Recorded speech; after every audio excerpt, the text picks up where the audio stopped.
vous soulevez en fait implicitement la question du rôle de l'armée dans la société algérienne. Oui. Voilà.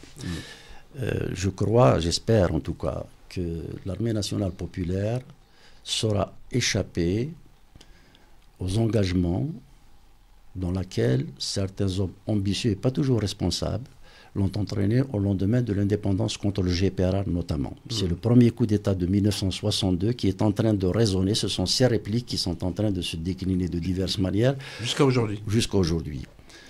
Il me semble que l'armée nationale populaire a une opportunité historique, elle aussi, pour être en synergie, en symbiose avec la population et être alors pour le coup en résonance avec la glorieuse ALN.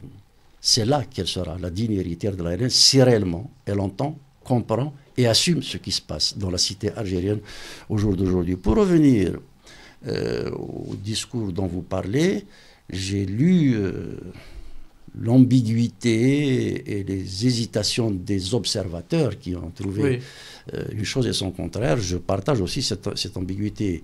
Il y a la tentation de revenir aux menaces des années 90, etc.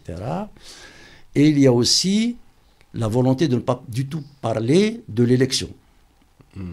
Alors que jusqu'à présent, c'était le chef de l'État, il s'est présenté, il a fait, etc. Donc, il me semble que ça reflète, mais ça c'est une interprétation, ce n'est pas une information que je donne, ça reflète l'état des rapports de force qui sont en train de prévaloir au sommet de l'État.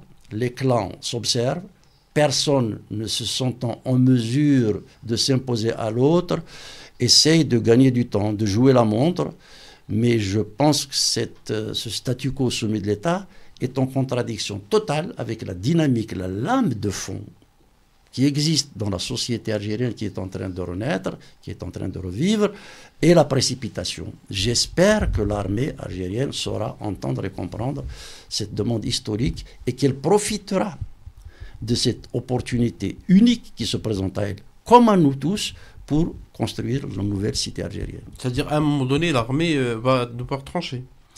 On ne lui demande pas de trancher. On lui demande de ne pas s'opposer à un mouvement qui n'est pas simplement un mouvement politique.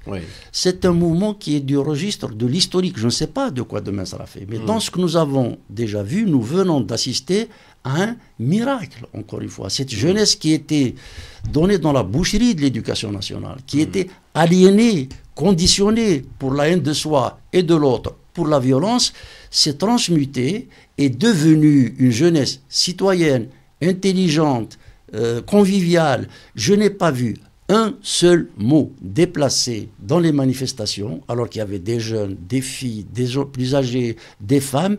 C'est un miracle qui est en train de naître. Ce serait vraiment dommage que